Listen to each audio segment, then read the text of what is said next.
আমার কাছে এখনো অস্বাভাবিক মনে হচ্ছে এই জন্য যে ডক্টর ইউনূস তো আসলে অত কাঁচা বুদ্ধির মানুষ না। উনি যথেষ্ট প্রাজ্ঞ মানুষ, বিশ্ব ঘোরা মানুষ, বিশ্বের বিভিন্ন মানুষের সাথে যোগাযোগ করা মানুষ, উনি একটা ওয়ার্ল্ড ফেমাস মানুষ। উনি এত বালুখিল্য চিন্তা করবেন না, কারণ জানেন যে ভারত যদি যুদ্ধ এখানে স্কালেট করে বাংলাদেশে, তাহলে সর্বপ্রথম আক্রান্ত হবেন কিন্তু উনি, সর্বপ্রথম কিন্তু রেজিম চেঞ্জ হয়ে যাবে। তো এইটা এই এই বিপদকে উনি কিন্তু স্বাগত জানাবেন, এইরকম কাজ উনি করবেন বলে আমার মনে হয়। তো এমনিতে যে বাংলাদেশে যারা উস্কানি দেয়, এই একটা গ্রুপ আছে যে তারা ওই ফেসবুকে বিভিন্ন সামাজিক মাধ্যমে ভারতকে দেখে নেবে, ম্যাপ ট্যাপ ঘোষণা করে, এদের উস্কানিটা এগুলো চলবে। এরা পাকিস্তানের পক্ষে কথা বলবে, এরা বিভিন্ন সামাজিক মাধ্যমে কথা বলবে। এই উস্কানিগুলোকে ভারত গুরুত্ব দেবে না, ভারত স্বাভাবিকভাবে এগুলো গুরুত্ব দেবে না। কিন্তু যদি আমাদের ফজলুর রহমানের মতো কোনো জেনারেল সাহেব বলে বসে যে আমরা ত্রিপুরার দিকে মার্চ করব, আমরা মেঘালয়ের দিকে মার্চ করব, সেক্ষেত্রে ভারত বসে থাকবে বলে মনে হয় না। এটা বিপজ্জনক। তবে এর থেকে বিপজ্জনক যেটা, সেটা হলো যে ভারত তার নিজের অর্থনীতিকে মজবুত করার জন্য, জনগণের ফুড সাপ্লাই চেইনটাকে কন্টিনিউ রাখার জন্য আপাতত বিশ্বের সমস্ত জায়গায় তারা যেখানে সেখানে খাদ্য এক্সপোর্ট করতো, রপ্তানি করতো, সেগুলো সব বন্ধ করে দিয়েছে। সেই হিসাবে বাংলাদেশে যে তারা সাপ্লাই দিত, ফুড সাপ্লাই দিত, বিভিন্ন চাল গম সাপ্লাই দিত, সেটাও কিন্তু বন্ধ হয়ে যাবে বা বন্ধ হয়ে গেছে অলরেডি। এইটা বাংলাদেশের জন্য একটা অশনি সংকেত, হার্মফুল। কারণ বার্মা থেকে কিন্তু 1 ছটাক চালও এখন আসবে না, পাকিস্তান থেকেও আসবে না, চীন থেকেও আসবে না। এটা আমাদের জনগণের জন্য একটা অশনি সংকেত বা একটা দুঃসহ ঘটনা বয়ে আনতে পারে। এর সঙ্গে আমরা যদি বলি ভারতের দিক থেকে তো আমরা একটা আশঙ্কা বুঝলামই, আমরা তো মিয়ানমারের দিক থেকেও আশঙ্কার মধ্যেই আছি।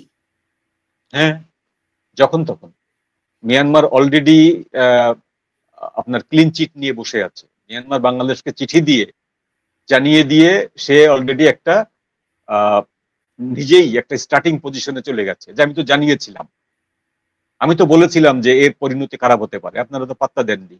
সুতরাং সে অ্যাটাক স্টার্ট করার যে মুড, সেই মুড কিন্তু সে অন করে রেখেছে। এখন যদি সে দেখে যে সন্দেহজনক কার্গো ঢুকছে, তার তো সেখানে ইন্টেলিজেন্স আছেই, তার ইন্টেলিজেন্স দিয়ে যদি সে দেখে যে সন্দেহজনক কার্গো ঢুকছে রাখাইনে, আরাকান আর্মির কাছে, সে ওখানে অ্যাটাক করতেই পারে। এবং এটা বাংলাদেশকে আগে ভাগেই তারা জানিয়ে দিয়েছিল। সুতরাং ওই বিপদটাও বাংলাদেশের ঘাড়ে আছে। তো সবকিছু মিলিয়ে বাংলাদেশ বাজে অবস্থায়, অবশ্যই টার্গেটে আছি। আমরা মোটেই খুব নিরাপদ অবস্থানে নেই। ওকে, এখন যদি সত্যি সত্যি একটা টার্গেটে আমরা পরিণত হয়ে যাই, আমরা ঘনবসতি, আমাদেরকে সরকারের তরফ থেকে কিছুই জানানো হচ্ছে না, আমরা শুধু অ্যাজাম্পশন করছি, আমরা শুধু তথ্যের উপর তথ্য সাজাচ্ছি, সরকার এই যে একটা যুদ্ধ শুরু হয়েছে এটারও কোনো প্রতিক্রিয়া এখন পর্যন্ত জনগণকে কিছু জানায়নি, তাই না? আমাদের পররাষ্ট্র যেই নীতি, যদিও আমি এটাতে বিলিভ করি না, তারপর একটা সুন্দর পররাষ্ট্র নীতি, সকলের সঙ্গে বন্ধুত্ব, কারোর সঙ্গে শত্রুতা নয়, তাই তো?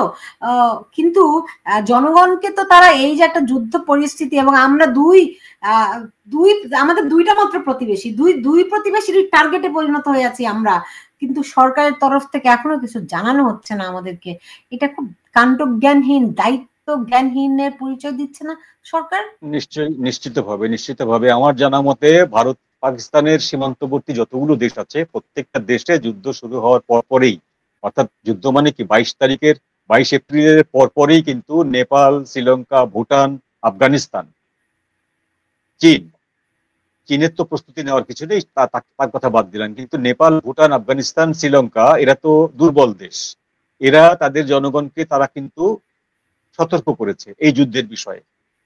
এই যুদ্ধের বিষয়ে তারা বিবৃতি দেওয়ার ব্যাপারেও সাবধান হয়েছে, যথেষ্ট সাবধান হয়েছে। এবং নেপালে যে মুভমেন্ট হচ্ছিল, রাজতন্ত্র ফিরিয়ে আনার মুভমেন্ট, সেই মুভমেন্টে ভারতের ইন্ধন ছিল বলে ভারতের সঙ্গে একটা সম্পর্কের ভিতরে একটা উষ্ণতা তৈরি হয়েছিল, সেটাও তারা কিন্তু মিটিয়ে ফেলেছে এই ঘটনাগুলোর আগে। সুতরাং নেপাল, ভুটান, শ্রীলঙ্কা, আফগানিস্তান প্রত্যেকেই তার নিজ নিজ স্বার্থ বুঝছে, তার জনগণের কথা চিন্তা করে তারা কিন্তু জনগণকে সতর্ক করছে, নিজেরা সতর্ক হচ্ছে, এক্সেপ্ট বাংলাদেশ। আমরা এখনো লাফাচ্ছি, আমাদের সরকার এখনো লাফাচ্ছে, আমাদের জনগণের ভিতরে একটা অংশ এখনো লাফাচ্ছে, লড়কে লেঙ্গে পাকিস্তান, সেই পাকিস্তানি সেই ধোয়ার মতো। এটা আমাদেরকে খেসারত দিতে হতেই পারে, আমার যদি এটা বাড়তে থাকে আমাদের। মোরওভার আমি আজকে দেখলাম, আজকে পুলিশের পক্ষ থেকে একটি নির্দেশনা দেওয়া হয়েছে, হিন্দু সম্প্রদায়ের উপর হামলা আক্রমণ হতে পারে এমন একটি, এই ব্যাপারে পুলিশের পক্ষ থেকে আপনার সতর্ক বা দায়িত্ব, মানে সতর্ক থাকতে বলা হয়েছে, পুলিশকে অ্যাওয়ার করা হয়েছে। আপনি নিশ্চয়ই জানেন এই বিষয়ে।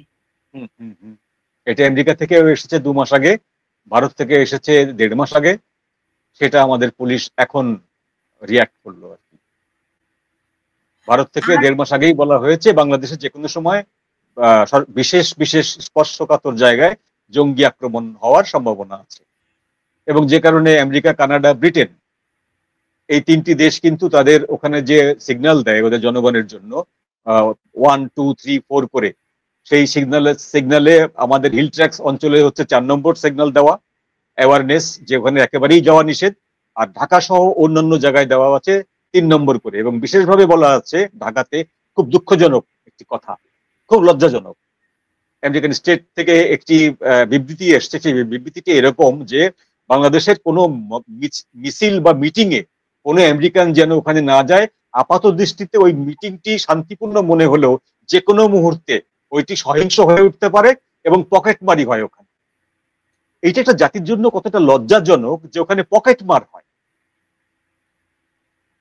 আপনার পকেট কাটা যেতে পারে। একজন আমেরিকান নাগরিককে তার সরকারের প্রতিনিধিরা বলছে যে পকেট মারিং হতে পারে, সুতরাং আপনি ওখানে যাবেন না, শান্তিপূর্ণ মিছিল দেখলেও বা শান্তিপূর্ণ মিটিং দেখলেও সেখানে যাবেন না, কোনো পাবলিক গ্যাদারিং এ যাবেন না। এভাবে 3 নম্বর সতর্কবাণী তাদেরকে দেওয়া হয়েছে। এটা আমাদের জাতির জন্য কতখানি লজ্জাজনক যে আমরা মানুষের পকেট মারি পর্যন্ত। জি, আমি শেষ করব, এই যখন অবস্থা, আমাদেরকে ইউনূস সরকার কিছুই জানাচ্ছে না, কিছুই বলছে না, এমনকি জনগণকে হুঁশিয়ারিও দিচ্ছে না, এটা কি শুধুমাত্রই তারা অনির্বাচিত সরকার সেই জন্য, নাকি তারা, আমি শুরু থেকে যেটি আপনার কাছ থেকে জানার চেষ্টা করছি, তারা দে আর ইনভাইটিং ওয়ার? আমি যদি বলি যে প্রথম থেকেই তিনি যে শব্দটি ব্যবহার করেছিলেন, আমি সেই আগস্ট মাসের শব্দটি ব্যবহার করতে মনে করি, যে এই যে এনার্কি গুলো হচ্ছে বা এই যে হিন্দুদের উপরে আক্রমণ হচ্ছে, এইটি আসলে রাজনৈতিক কারণে হচ্ছে, ধর্মের কারণে হচ্ছে না, ধীরে ধীরে কমে আসবে। তো ডক্টর ইউনূস ধীরে ধীরে কমে আসার থিওরিতে বিশ্বাস করেন। সে কারণে তিনি কোনো জনগণকে কোনো সতর্ক করছেন না, কাউকে কোনো সতর্ক করছেন না, তার মন্ত্রী পরিষদকে সতর্ক করছেন না, সেনাবাহিনীকে করছেন না, সেনাবাহিনীর সাথে বসছেন না এইসব বিষয় নিয়ে। তার মানে এটা হচ্ছে উনি মনে করছেন অ্যাজ ইউজুয়াল ধীরে ধীরে কমে আসবে, এটা যুদ্ধটাও ধীরে ধীরে কমে আসবে, ব্যাপারটা এরকম। আর একটা হচ্ছে যে যদি না কমে, আমার তো সমস্যা নেই, আমাদের সরকারের তো সমস্যা নেই, নির্বাচনটা অনির্দিষ্টকালের জন্য পিছিয়ে যাবে, তখন তো আর কেউ ডিসেম্বর, জানুয়ারি বা জুন এরকম মেনশন করতে পারবে না, সেটাও হতে পারে।